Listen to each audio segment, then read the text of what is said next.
Hello everyone. तो आज का हमारा टॉपिक है अफ्रीकी संघ। ठीक है, अफ्रीकन यूनियन के बारे में हम आज पढ़ने वाले हैं। अफ्रीकी संघ जो है वो एक क्षेत्रीय संगठन है जो कि अफ्रीका जो महाद्वीप है उसके जो सारे देश हैं जो कि अफ्रीका का भाग है, और अफ्रीका महाद्वीप में राजनीतिक, सामाजिक, सांस्कृतिक और क्षेत्रीय जो भी विकास करना है, वहाँ के ये सारे देश जो है वो मिलजुल कर विकास करते हैं जो भी अफ्रीकी संघ में शामिल हैं। वैसे तो अफ्रीका के जितने भी देश हैं वो सब अफ्रीकी संघ में सम्मिलित हैं। ठीक है, लेकिन एक देश है अफ्रीका का जो अफ्रीकी संघ में सम्मिलित नहीं है और वो है मोरक्को। ठीक है, मोरक्को एक ऐसा देश है जो कि अफ्रीकी संघ में शामिल नहीं है। यहाँ पर आप देख सकते हैं कि ये जो आपको सारा ये जो ग्रीन भाग दिख रहा है ये सारा अफ्रीका महाद्वीप है। ठीक है, और ये जो आपको ग्रीन दिख रहा है ये सारे जो देश हैं वो अफ्रीकी संघ में शामिल हैं। ओके, तो अफ्रीकी संघ के बारे में जानने से पहले हमें ये जानना होगा कि इसका इतिहास क्या था। ठीक है, हम इसके इतिहास के बारे में पढ़ेंगे कि ये अफ्रीकी संघ जो है उसकी स्थापना कैसे हुई थी। तो क्या हुआ था कि 1963 में, ठीक है, 1963 में अफ्रीकी एकता संगठन, पहले अफ्रीकी संघ नहीं था। ठीक है, पहले इसकी स्थापना हुई थी 1963 में और उसका नाम था, उस संघ का नाम था एकता संगठन। पूरा नाम था अफ्रीकी एकता संगठन। ठीक है, इंग्लिश में इसको OAU कहते हैं। ठीक है, इसकी स्थापना जो थी वो आदिस अबाबा में की गई थी। उस टाइम पर जब अफ्रीकी एकता संगठन की स्थापना हुई थी तो उस टाइम पर इसमें जो देश थे वो 28 अफ्रीकी देश शामिल थे। ठीक है, सारे देश इसमें शामिल नहीं थे। उस टाइम पर जब इसकी स्थापना हुई थी 1963 में, तब इसमें जो थे वो ओनली 28 कंट्रीज इसमें शामिल हुए थे। ठीक है, फिर क्या हुआ कि जो अफ्रीका महाद्वीप है उसके जो देश थे वो उपनिवेशवाद, वहां पर जो उपनिवेशवाद था वो क्या हो गया, कम हो गया। ठीक है, और वैसे ही अफ्रीका महाद्वीप के जो देश थे वो उपनिवेशवाद से स्वतंत्र हो गए, उन्होंने स्वतंत्रता प्राप्त कर ली। तो वैसे क्या हुआ कि वो स्वतंत्र हो गए और वो धीरे धीरे फिर अफ्रीकी संघ के सदस्य बनते गए। ठीक है, और अफ्रीकी संघ की जो सदस्य संख्या थी वो बढ़ती गई और 1995 में कुल सदस्य संख्या इसकी कितनी हो गई, 53। ओके, 63 में कितनी थी, 28 थी। और 63 के बाद जैसे जैसे अफ्रीकी महाद्वीप के जो देश उपनिवेशवाद से स्वतंत्र होते गए और 1995 तक अफ्रीकी संघ में 53 देश शामिल हो गए। ठीक है, अफ्रीकी एकता संगठन के चार्टर में सभी सदस्य देशों की स्वतंत्रता को मान्यता प्रदान की गई है। जो भी देश इसमें अफ्रीकी संघ में शामिल हैं उन सभी सदस्य देशों की जो स्वतंत्रता है उसको मान्यता प्रदान की गई है कि तुम स्वतंत्र होकर आए हो और तुम बिल्कुल स्वतंत्र ही रहोगे, किसी के कब्जे में नहीं रहोगे, किसी के गुलाम बनकर नहीं रहोगे। अफ्रीकी संघ जो है वो एक स्वतंत्र संगठन है। ठीक है, मतलब ऐसा नहीं है कि आप पे कोई दबाव डाला जाएगा, ये बिल्कुल से स्वतंत्र संगठन है। ठीक है, तो इनको अफ्रीकी जो एकता संगठन था उसका जो चार्टर था उसमें ये बोला गया था कि जो इसमें अफ्रीकी एकता संगठन में जो भी देश शामिल हैं उनको स्वतंत्रता प्रदान की जाएगी। ठीक है, सभी देशों को संप्रभुता एवं प्रादेशिक अखंडता को आश्वासन दिया गया। सभी जो देश थे उनकी जो संप्रभुता है, प्रादेशिक जो भी अखंडता है उसका आश्वासन दिया गया था। तुम्हारी संप्रभुता को कोई भी नुकसान नहीं पहुंचेगा, तुम बिल्कुल ही स्वतंत्र हो। ठीक है, प्रादेशिक जो भी अखंडता है वो बिल्कुल से बरकरार रहेगी। ठीक है, आप किसी के गुलाम नहीं हो, आप अपने फैसले खुद से ले सकते हो। ओके, एकता संगठन जो AU था वो आर्थिक सहयोग का संगठन ना होकर एक राजनीतिक संगठन था। ठीक है, जब 1963 में अफ्रीकी एकता संगठन की स्थापना हुई थी तो उस टाइम पर ये जो संगठन था वो क्या था कि आर्थिक सहयोग का संगठन नहीं था। वो आर्थिक मदद जो था वो देशों को नहीं दे पा रहा था, वो सिर्फ एक राजनीतिक संगठन था। ठीक है, यह स्वीकार किया गया था कि एकता संगठन जो है उसने उपनिवेशवाद उन्मूलन में प्रमुख भूमिका निभाई है। मतलब ये माना जा रहा था, ये स्वीकार किया जा रहा था कि ये जो अफ्रीकी एकता संगठन है वो क्या कर रहा है कि जो उपनिवेशवाद है उसका उन्मूलन कर रहा है, यानी कि जो भी देश स्वतंत्र नहीं है वो उनको स्वतंत्र करा रहा है, उसमें बहुत ज्यादा अपनी प्रमुख भूमिका निभा रहा है। और ये उसने किया भी, कुछ देशों को स्वतंत्र कराया भी है इसने, कुछ देशों को स्वतंत्र कराया भी है इसने। लेकिन ऐसे कई मुद्दे थे, ऐसे अनेक मुद्दे थे जिन पर इसका आरोप लगाया गया कि ये जो संगठन है, एकता संगठन जो है वो विफल हो रहा है। ठीक है, ये सफल नहीं हो रहा है। तो जान लेते हैं कि जो एकता संगठन था वो कैसे विफल रहा, उस पर कौन कौन से आरोप लगाए गए थे।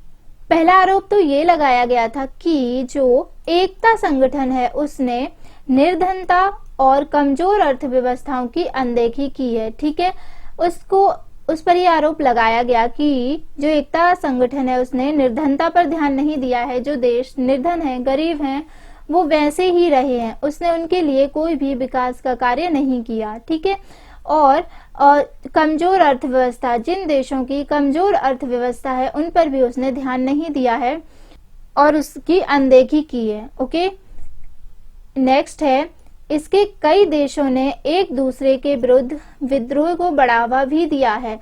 इस पर यह आरोप भी लगाया गया है कि इसमें जो देश शामिल हैं वो एक दूसरे के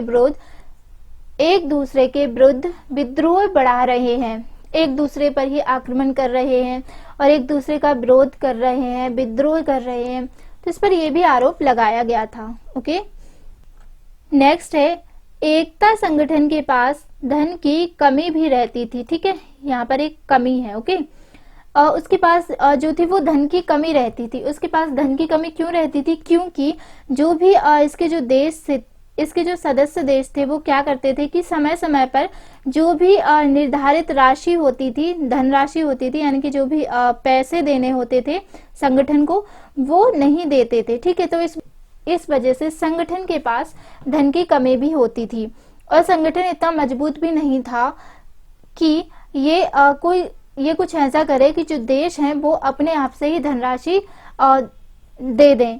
तो क्या था कि जो इसके जो सदस्य देश हैं वो जो भी धनराशि निश्चय की गई थी, जो भी डिसाइड किया गया था कि आपको इतने इतने पैसे देने हैं, इस टाइम पर देने हैं, लेकिन इस संगठन को वो पैसे नहीं मिलते थे। तो इस वजह से इसमें धन की कमी भी बहुत रहती थी। ये भी इस पर एक आरोप लगाया गया था।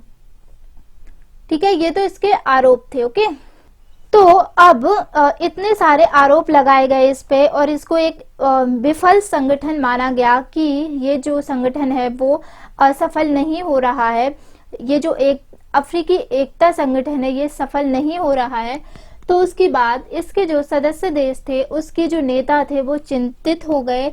ठीक है, उन्होंने सोचा कि अब तो ये विफल हो रहा है ये वाला संगठन, तो उन्होंने सोचा कि कुछ एक नया संगठन बनाया जाए या फिर इसी में सुधार किया जाए। ठीक है, तो उन्होंने क्या किया कि इस संगठन का नेम चेंज कर दिया और उन्होंने इसका नाम रख दिया अफ्रीकी यूनियन। ठीक है, इसके बाद से ही ये अफ्रीकी यूनियन के नाम से जाना जाता है।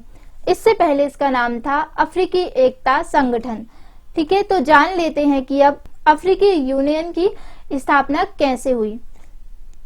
तो जुलाई 1999 में अल्जीरिया में हुए एकता संगठन के शिखर सम्मेलन में लीबिया के नेता थे कर्नल गद्दाफी। ठीक है, 1999 में अल्जीरिया में हुआ था एक एकता संगठन का शिखर सम्मेलन। ठीक है, तो उसमें जो लीबिया के जो नेता थे वो थे कर्नल गद्दाफी। ठीक है, अफ्रीकी यूनियन की स्थापना की पहल की। उन्होंने सुझाव दिया कि हमें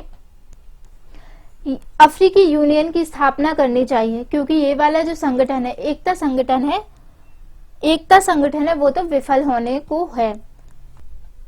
तो 1999 में उन्होंने अल्जीरिया में क्या किया कि इस पर एक पहल की, एक सुझाव दिया। ठीक है, उसके बाद से 11 जुलाई 2000 को उनका एक दूसरा जो था वो शिखर सम्मेलन हुआ, ठीक है, जो कि लॉमे में हुआ था। ओके, तो वहां पर एक अफ्रीकी यूनियन की स्थापना अधिनियम पर हस्ताक्षर किए, ठीक है। इसमें यह प्रावधान किया गया था कि कुल हस्ताक्षरकर्ता देशों यानी कि 53 जो देश थे जिन्होंने हस्ताक्षर किए थे उसके 2/3 यानी कि 36, ठीक है, 53 के 2/3 कितने होते हैं, 36, उनके द्वारा अधिनियम का अनुमोदन कर दिए जाने पर ही इसे लागू किया जाएगा।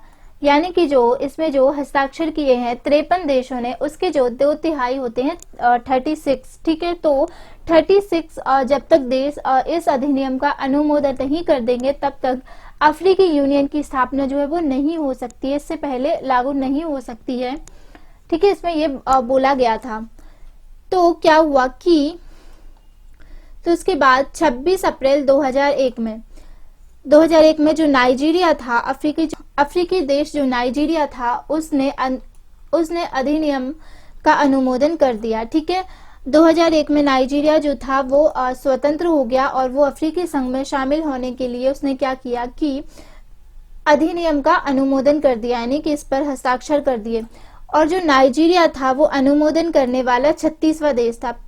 35 जो देश थे वो पहले से ऑलरेडी हो चुके थे, उन्होंने अनुमोदन कर दिया था, और 36वां जो देश था वो था नाइजीरिया, और नाइजीरिया ने इसका अनुमोदन कर दिया, ठीक है। तो इसके पूरे 36 कंट्रीज हो गई हैं। जुलाई 2002 में डरबन में अफ्रीकी संघ की औपचारिक स्थापना हुई थी, ठीक है। इसमें जो थे वो 36 देशों ने इसका अनुमोदन कर दिया। तो 2002 में क्या हुआ कि डरबन, ठीक है, डरबन में अफ्रीकी संघ यानी कि अफ्रीकी यूनियन की ऑफिशियली स्थापना हो गई, ठीक है। तो आप ये समझ गए होंगे कि जो अफ्रीकी यूनियन है उसकी स्थापना कैसे हुई। इसका इतिहास भी हमने पढ़ा कि कैसे पहले अफ्रीकी एकता संगठन था, देन उसके बाद धीरे धीरे वो क्या हुआ कि वो विफल होता गया।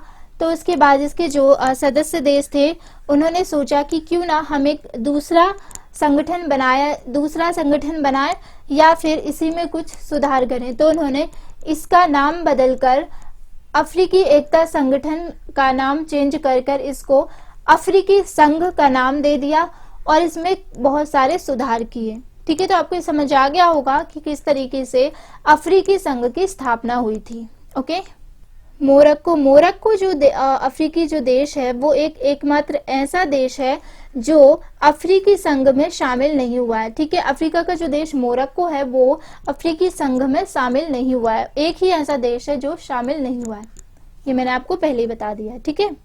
अफ्रीकी संघ यानी कि AU, पहले इसको OAU कहते थे, है ना। अब इसका नाम जो था वो अफ्रीकी संघ हो गया, तो इसको इंग्लिश में AU कहने लगे, ठीक है।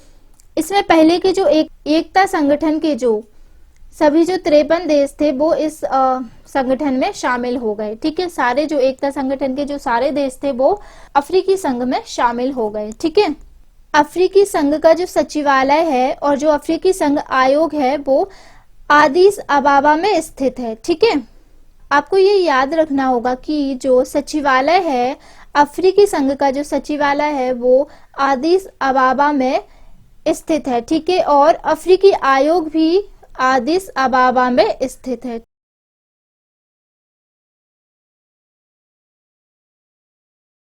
तो चलिए अब नेक्स्ट जान लेते हैं अफ्रीकी संघ के अंग। अफ्रीकी संघ जो है उसकी संरचना कैसी है और वो किस तरीके से किन किन अंगों से मिलकर वो बना है और वो कैसे काम करता है, ठीक है। अब हम ये जानेंगे अफ्रीकी संघ के अंग। अफ्रीकी संघ के जो अंग है वो 4 अंग हैं, ठीक है। पहला है महासभा, दूसरा है आयोग, तीसरा है परिषद और चौथा है प्रतिनिधि समिति, ठीक है। ये 4 इसके अंग हैं। जो सभा होती है उसमें क्या होता है कि सभा में जो है वो निर्णय लिया जाता है, ठीक है। जो भी निर्णय लेना है कि संघ में क्या सुधार करने हैं या जो सदस्य देश हैं उनमें किस तरीके से विकास करना है, क्या नीतियां बनानी है, वो सारे जो है वो सभा में निर्णय लिए जाते हैं और इसमें चर्चाएं होती हैं, ठीक है। और सभा में सभी सदस्य देशों के राज्याध्यक्ष और शासनाध्यक्ष सम्मिलित होते हैं। ठीक है। दूसरा अंग है संघ का आयोग। ठीक है। आयोग में क्या होता है कि इसमें व्यक्ति सदस्य होते हैं। ठीक है। इसमें जो देश सदस्य नहीं होते हैं, इसमें व्यक्ति सदस्य होते हैं। ठीक है। इसके सदस्य जो होते हैं वो 10 सदस्य होते हैं। ठीक है। अफ्रीकी संघ आयोग के कितने सदस्य होते हैं? 10 सदस्य होते हैं। ठीक है। जिसमें से 10 में से 5 महिलाएं हों। ये बहुत जरूरी है कि अगर 10 सदस्य हैं आयोग के तो उनमें से 5 महिलाओं का होना जरूरी है। ठीक है। और इस आयोग का जो मुख्यालय है वो आदिस अबाबा में स्थित है। ठीक है। इसका मुख्यालय कहाँ पर है? आदिस अबाबा में। ठीक है। तीसरा अंग है परिषद। परिषद में क्या होता है कि सभी सदस्य देशों के विदेश मंत्री इस परिषद के सदस्य होते हैं। ठीक है। जो भी इस संघ में शामिल है, जो भी देश, उनके जो विदेश मंत्री होते हैं वो इस परिषद के सदस्य होते हैं। ठीक है। इस परिषद में कौन जाता है? विदेश, जो भी देश के जो विदेश मंत्री होते हैं वो इस परिषद में भाग लेते हैं। और इसमें क्या होता है कि जो अगला शिखर सम्मेलन होता है उसकी कार्यसूची तैयार होती है कि अगला शिखर सम्मेलन कहाँ पर होना है, कब होना है, और इसमें कौन कौन से मुद्दे उठाए जाएंगे, किन किन बातों पर चर्चाएं होंगी, ये सब कुछ जो है वो परिषद में होता है। और इसका चौथा अंग है प्रतिनिधि समिति। प्रतिनिधि समिति में सभी सदस्य देशों के राजदूत तथा उनके द्वारा नियुक्त किए गए अन्य अधिकारी शामिल होते हैं। ठीक है। प्रतिनिधि समिति में जो देशों के जो राजदूत होते हैं वो इसमें शामिल होते हैं और बाकी अधिकारी इसमें शामिल होते हैं। ठीक है। नेक्स्ट टॉपिक है उद्देश्य। अफ्रीकी संघ के उद्देश्य कौन कौन से हैं? ठीक है। तो अब हम उद्देश्य के बारे में जानेंगे। पहला है अफ्रीकी देशों और उनके लोगों के बीच अधिक एकता और एकजुटता हासिल करना। ठीक है। इसका जो पहला मुख्य उद्देश्य था वो ये था कि जो भी अफ्रीकी देश हैं, ठीक है, उनके बीच क्या करना है कि उनके बीच, उन देशों के बीच और उसमें रह रहे लोगों के बीच ज्यादा से ज्यादा एकता हासिल करना है और एकजुटता हासिल करना है। ठीक है। कि सब एकजुट होकर रहें, मिलजुल कर रहें, ये इसका मुख्य उद्देश्य था। ठीक है। नेक्स्ट है अपने सदस्य देशों की संप्रभुता, क्षेत्रीय अखंडता और स्वतंत्रता की रक्षा करना। नेक्स्ट इसका जो उद्देश्य था वो ये था कि इसमें जो जो सदस्य देश शामिल हैं उन देशों की संप्रभुता, क्षेत्रीय अखंडता और उनकी स्वतंत्रता की रक्षा करना था। नेक्स्ट है महाद्वीप के राजनीतिक और सामाजिक आर्थिक एकीकरण का प्रयास करना। ये जो अफ्रीकी महाद्वीप है इसके जो राजनीतिक, सामाजिक और आर्थिक जो भी एकीकरण है उसको करने का प्रयास कर रहे थे ये। ठीक है। ये भी इसका मुख्य उद्देश्य था। नेक्स्ट है महाद्वीप और उसके लोगों के हित के मुद्दों को बढ़ावा देना तथा उनका बचाव करना। जो भी महाद्वीप में जो भी लोग हैं वहां से जो भी वो जो मुद्दे उठा रहे हैं उनको बढ़ावा देना और उनका बचाव करना। अंतर्राष्ट्रीय सहयोग को प्रोत्साहित करना। जो भी इस संघ में शामिल हैं, जो भी सदस्य देश, उनके लिए ये अंतर्राष्ट्रीय सहयोग को प्रोत्साहित करेगा। नेक्स्ट है महाद्वीप में शांति, सुरक्षा और स्थिरता को बढ़ावा देना। जो अफ्रीकी महाद्वीप है वहां पर शांति स्थापित करना, सुरक्षा करना उस महाद्वीप की, अफ्रीकी महाद्वीप की, ये भी इसका एक मुख्य उद्देश्य था। नेक्स्ट है लोकतांत्रिक सिद्धांतों और संस्थाओं, लोकप्रिय भागीदारी और सुशासन को बढ़ावा देना। वहां पर लोकतांत्रिक सरकारें स्थापित हो और वहां पर सुशासन हो। ठीक है। और लोकप्रिय भागीदारी हो, इसके लिए भी इसने बहुत सारे कदम उठाए हैं और उसको बढ़ावा दिया है। ठीक है। नेक्स्ट है व्यापार, रक्षा और विदेशी संबंधों पर सामान्य नीतियों को विकसित करना। अफ्रीकी महाद्वीप के जो देश हैं उनकी रक्षा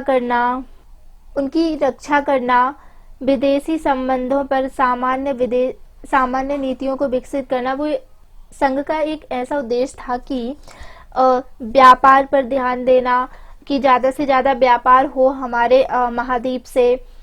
ठीक है। और महाद्वीप की रक्षा कैसे करना है और जो भी विदेशी संबंध हैं उनको किस तरीके से स्थापित करना है, उनके लिए नीतियां विकसित करना, ये भी इसका उद्देश्य था। ठीक है। और उनको बढ़ावा देना, ये भी इसका उद्देश्य था, ताकि महाद्वीप की रक्षा और इसकी वार्ता की स्थिति को मजबूत किया जा सके। नीतियां विकसित होंगी तो क्या होगा कि महाद्वीप की रक्षा होगी और उसकी जो वार्ता यानी कि बात करने की जो भी स्थिति है वो मजबूत होगी। ठीक है, तो ये थे इसके उद्देश्य। ठीक है, आपको समझ आ गया होगा कि अफ्रीकी संघ जो है वो क्या क्या काम करता है और उसके क्या क्या उद्देश्य हैं।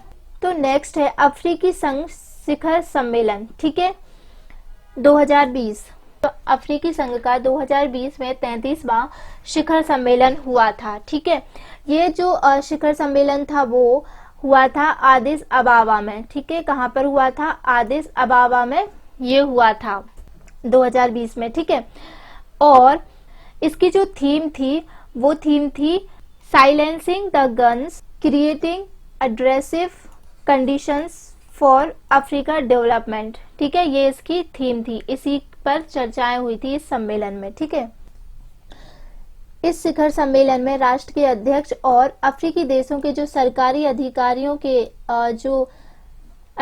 के जो प्रमुख इथियोपिया की राजधानी आदिस अबाबा में एकत्र हुए दक्षिण सूडान और लीबिया में चल रहे संघर्ष सहित क्षेत्रीय हिंसा को समाप्त करने के प्रयासों पर ध्यान केंद्रित किया है। इस शिखर सम्मेलन में राष्ट्र के अध्यक्ष और अफ्रीकी देशों के जो सरकारी अधिकारी थे वो एकत्रित हुए थे इथियोपिया की राजधानी आदिस अबाबा में। ठीक है, इस साल का जो सम्मेलन था वो आदिस अबाबा में हुआ था। ठीक है, जब एकत्रित हुए थे तो उन्होंने चर्चा की थी कि जो दक्षिण सूडान और लीबिया में चल रहे जो संघर्ष हैं और जो क्षेत्रीय हिंसा है उसको समाप्त करने के प्रयासों पर ध्यान केंद्रित किया था। ठीक है, इस सम्मेलन में दक्षिण सूडान और लीबिया में चल रहे जो संघर्ष चल रहे हैं दक्षिण सूडान में और लीबिया में, और वहां पर जो क्षेत्रीय हिंसा हो रही है उसको समाप्त करने के प्रयासों पर ध्यान केंद्रित किया था कि दक्षिण सूडान में और लीबिया में जो संघर्ष चल रहे हैं, जो वहां पर क्षेत्रीय हिंसा हो रही है उसको किस तरीके से खत्म करें, उसको किस तरीके से समाप्त करें, इस पर चर्चाएं की गई थी।